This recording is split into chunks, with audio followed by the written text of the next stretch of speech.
Crosstown Nine. I am your host, Schnabel, and today we do not have John with us, but it's not his fault. It's actually my fault we don't have John with us because I have been impossible to get to sit down and get a hold of.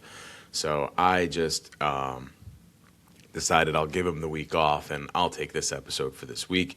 It's just going to be a quick episode. We're going to do some Yankees updates. Not too much. We'll break down the second half.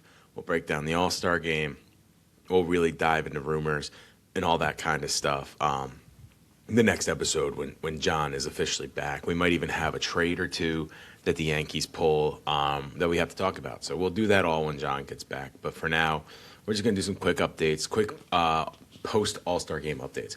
Before we get started, make sure you follow the Crosstown Nine at Crosstown Nine on Instagram, Facebook, TikTok, X, wherever you get your social media. Also follow us on YouTube. You can get our social media posts, like our reels, on our shorts page, while also getting the full podcast. And when we go live, we'll go on live on YouTube and TikTok. And then you can subscribe to us wherever you get your podcast. Leave us 5 stars, leave us some comments, and let us know what you think of each episode. So let's get started. Welcoming back from the All-Star game, right? The All-Star game happened recently. Cody Bellinger won All-Star game MVP. So that's another Yankees All-Star game MVP in the last couple of years, was Giancarlo Stanton winning in 2022. It's good to know that we can crush the All-Star game. It's really good to know that. Derek Jeter, by the way, won the first All-Star game MVP. I actually don't know if another Yankee has won All-Star game MVP except for Jeter, Stanton, and Bellinger. And I can look it up, but I'm not going to. But Rice and Bellinger had back-to-back RBI singles. The AL won pretty handily. Those were really the only runs scored. I think there was a home run, too, by the White Sox player. Name escaping me right now. But overall, it was a fine All-Star game. Honestly, I want to talk more about the Home Run Derby for a couple of reasons. First of all, Ben Rice, don't worry about your All-Star game performance, Ben. You're good. The Home Run Derby format was so bad. I personally think either the outs or the 2 minutes were the perfect way to do it. I enjoy the outs. I enjoy having like the Josh Hamilton runs, but I don't enjoy Josh Hamilton hitting 30 home runs and then losing the Home Run Derby because he was putting on a show and now can't do the final round. So I understand that much of it. The 2 minutes may have been the perfect format for the Home Run Derby. It puts some intensity behind it. Some pep in your step. You can be down 4 home runs with like 30 seconds, and you're like, can he do it? Like, he could definitely do it, but can he do it? The buzzer beater home runs were fantastic. There was just so much good that came out of that Home Run Derby format.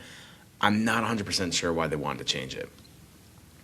If you looked on Twitter or if you just looked at the screen, watching the Home Run Derby was so bad. It was such a bad Home Run Derby. The format was so terrible. Jordan Walker, almost like when someone wins a slam dunk contest, is now going to go down as, is he an MVP candidate? Not to say he's having a bad year by any means, but it just gave him such a boost for winning the Home Run Derby. A lot of people are upset that a Philly didn't win it. But it's just why change it? It makes no sense. It just made it so much worse. This 10 swings thing, I don't know if you're trying to speed it up or what you're trying to do or however many, maybe it was 20 swings. That's how little I really watched. I watched Ben Rice. I watched a couple of the beginning, and then I just couldn't watch it anymore. I was like, this is just not interesting. This is just not good. And it wasn't that good, and it was pretty boring. And most people said that. And then the All-Star game was fine. I mean, it's an All-Star game, just like any other sport. It's fine, nothing crazy. Ben Rice obviously didn't show out as much as we would have hoped. He did not make it out of the first round.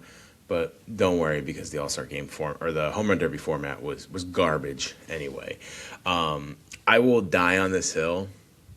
The All-Star game will never be anything in Major League Baseball. The Home Run Derby will never be anything in Major League Baseball like it used to be, at least, until they move it to a weekend. The Home Run Derby should be on a Saturday. There's no reason that's on a Monday. Then the game's on a Tuesday. Like, what are we doing? I know what we're doing. It's because the MLB owners don't want to lose a weekend series at home. But it's just so much better for the fan experience and it's so much better for the sport for it to be on a weekend. It doesn't really make any sense for it to be in a weekday. I understand it's summer, so you could say, like, oh, kids are off anyway. But think of any other sport. Like, football's played on the weekend. The NBA All-Star game's on the weekend. Why are we doing it during a weekday so we could save one 3-game series at home for one half of the league? You know, it's not even the whole league gets a home series. It's one half of the league that loses it. So it just doesn't make any sense to me. Biggest thing coming out of the All-Star game for the Yankees was not Rice, was not Bellinger. It wasn't Schlittler not getting the start, whether he was healthy or not, because the Blue Jays manager said that Cease is better. It was really none of that. The biggest news coming out of the All-Star game was Aaron Judge, still injured, got reevaluated, and it's not looking good enough like where he can come back soon. The Yankees so far have been okay. They've struggled a little bit against the Dodgers. They looked good against the Pirates. Jazz hit 2 home runs. It was really great to watch. But if he's out for an extended period of time, the Yankees are in a lot of trouble. And there's been O'Neill Cruz rumors. Not to pat myself on the back, but a couple weeks ago, maybe even a month or so ago, I was saying O'Neill Cruz would fit really good on the Yankees. I actually like him on the Yankees. I think you put him back at shortstop. And people could say he's bad defensively. But guess what? We have a bad defensive shortstop. And know what they can't do? You know what he can't do is hit. And we at least know O'Neill Cruz can hit the ball a long way. He's a lefty, cannon of an arm. I just think it's a much better fit at Yankee Stadium. But anyway, he's on the block right now for a reliever, or they're hoping to get a reliever. Mason Miller is highly, highly, highly in Yankees rumors right now, as close as, like, people think that might get done. Like, it's that close. It could be done by the time you hear this, but I doubt it. But going back to what I was going to say is they need to get bats. If Judge is going to be out for longer than July, if it's going into August, they need bats. Bellinger and Jazz Chisholm are not going to do it, especially Jazz. Jazz is so streaky right now. He's not been a good hitter all year. We can't rely on Jazz. So we need to get people around there. Third base, they're not going to change. But shortstop and catcher, we've been saying it all year. I really, truly think you're going to see some big moves at those two positions. I would bet it. I would say you can come back to this in 2 weeks, and I bet you there's going to be someone at those two positions because those are such important positions, and those are the ones that we need to. The Yankees need the most. So another one, Tarek Skubal is also on the Yankees' radar. I just don't think they have the prospects for him. I don't think there's any chance. You're talking Spencer Jones. You're talking Jason Dominguez. You're talking Rodriguez. Like, none of these prospects are really going to pull in someone like Terrence Skubal. It's hard to see them pulling in someone like Hunter Goodman, let alone Terrence Skubal. So I don't think that's going to happen for the Yankees. But Aaron Judge, still not healthy. Not a good thing because they really definitely need him healthy for sure. I'm just going to kind of scroll really quick and see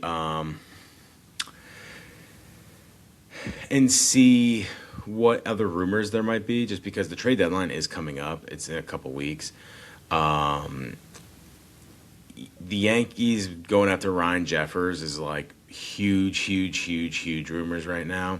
So I wouldn't be totally shocked if we were to see that.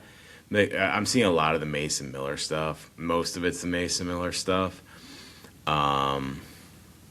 A lot of stuff coming out of the Dodgers series where they just didn't look that good. At least Luis Arraez, Pinstripe Alley says potential trade target, Luis Arraez. Luis Arraez has literally been on the Yankees trade eye, whatever, for years. Every year they say they need Luis Arraez. They need someone that can bat the ball. I just don't think he's ever going to go there. He's not a good fit at Yankee Stadium, which is funny. He's a lefty, but he's not a power hitter. So, like, if you're a power hitting lefty, you're a great fit at Yankee Stadium because the wall is closer in. But if you don't hit for power, you're not a good fit there. There's less room for the ball to land on the ground. So I just totally do not see that. Shea Langoliers is another one. Just catchers. There's going to be a lot of catchers in there. Hunter Goodman. I think there's going to be a bidding war on Hunter Goodman. He's a very good catcher. Very, very, very beginning of the year, we were talking about catcher because I was never really too high on Austin Wells as it is. And we were bringing up Hunter Goodman back then, and he's just shown off even more this year how good he is. He was always good. He was good last year, too. I don't really see anything else that's really popping out as maybe one. I just like how the O'Neal Cruz rumors are now starting because I said O'Neal Cruz for a while. And then C.J. Abrams is still out there. I think in a perfect world, the Yankees get C.J. Abrams and a catcher. I'm not going to say Hunter Goodman. That would literally be a perfect world. But I think if you go and get C.J. Abrams, you're not getting Hunter Goodman. If you get Hunter Goodman, you're not getting C.J. Abrams because the main pieces of those trades would have to be in that same trade. So I don't think any of those. The last rumor I want to talk about, because I just don't think it's a good rumor. It was put out by Bleacher Report. It may have been put out by someone else before that, but Bleacher Report's the one that really brought it to the big attention, is Francisco Lindor to the Yankees. That's just never going to happen. Lindor is not going to become a Yankee. And if it does, you can come back and you can come after me if you want. But Lindor is not going to be a Yankee. There is no way that you're going to buy the Mets, make all these big moves, bring in this guy that's like the franchise player. He may have come in right before Steve Cohen came in, but you're not going to bring in this guy, make him the franchise Met of this iteration, and then trade him to the Yankees of all teams. Maybe they do try to move on from Lindor. It's not going to the Yankees. That doesn't make any sense. When Lindor was originally on the trade block, I really wanted the Yankees to get Lindor. I will tell you, actually, we'll do it after this. I'll tell you my all-time order of guys that were supposed to go to the Yankees that I wish went to the Yankees. But I wanted him because he was a shortstop and they needed a shortstop. You knew he was going to get locked into a long-term deal, and he was an amazing player. We want him long-term. He's a lefty, hits for some power. He would play really well at Yankee Stadium. And, he's a shortstop, and they need a shortstop.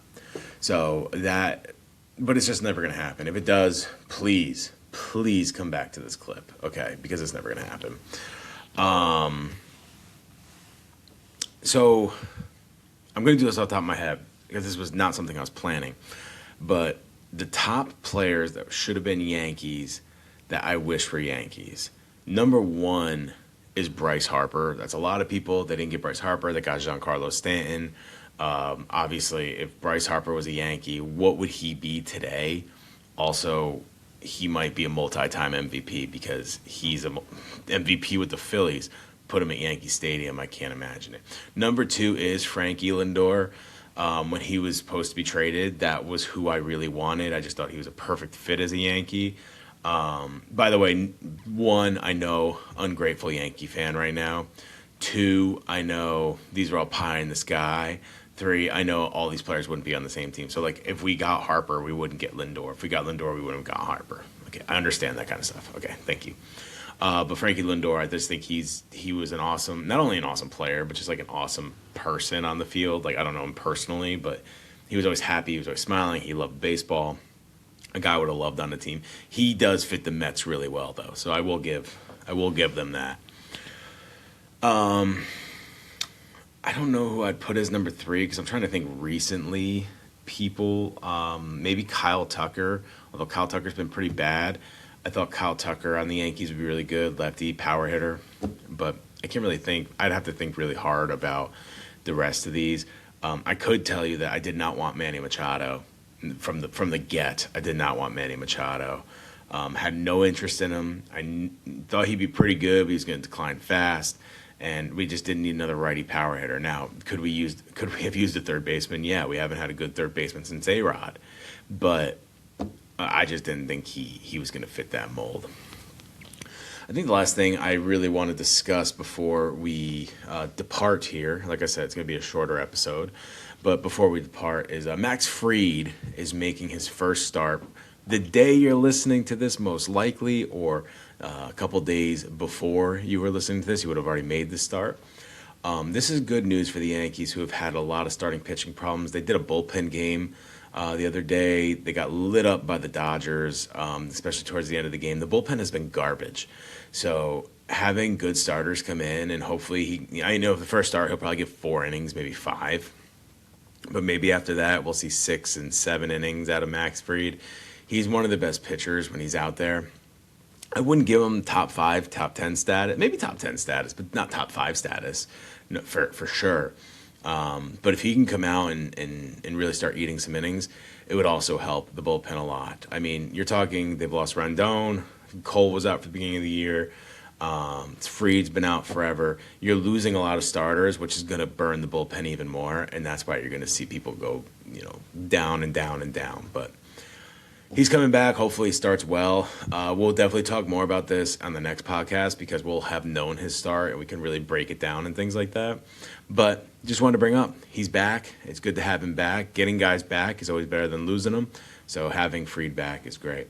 Remember to follow Crosstown Nine on all social media platforms and go subscribe to us wherever you get your podcasts. Subscribe to us on YouTube so you can see all the clips and you can see all the full podcasts and you can see all the live videos whenever we go live, which might happen a lot more, especially with the trade deadline coming up. We might go live for some of these trades as they come up.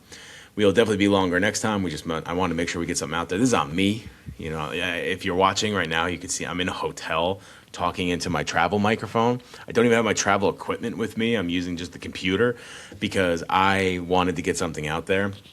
John really wanted to get something out there too, but I just didn't have the schedule and I didn't want to keep going back and forth. So I was just, I'll just do it. I'll record it. It's super late at night right now for me, but I wanted to get something recorded and get it out there because we don't want to miss any weeks. So getting it recorded, getting it out there. Quick update about the Yankees. Go Yankees. We'll see you in less than a week. We'll be back on Monday. So we'll see you then. I've been Chris. Go follow us. See you later.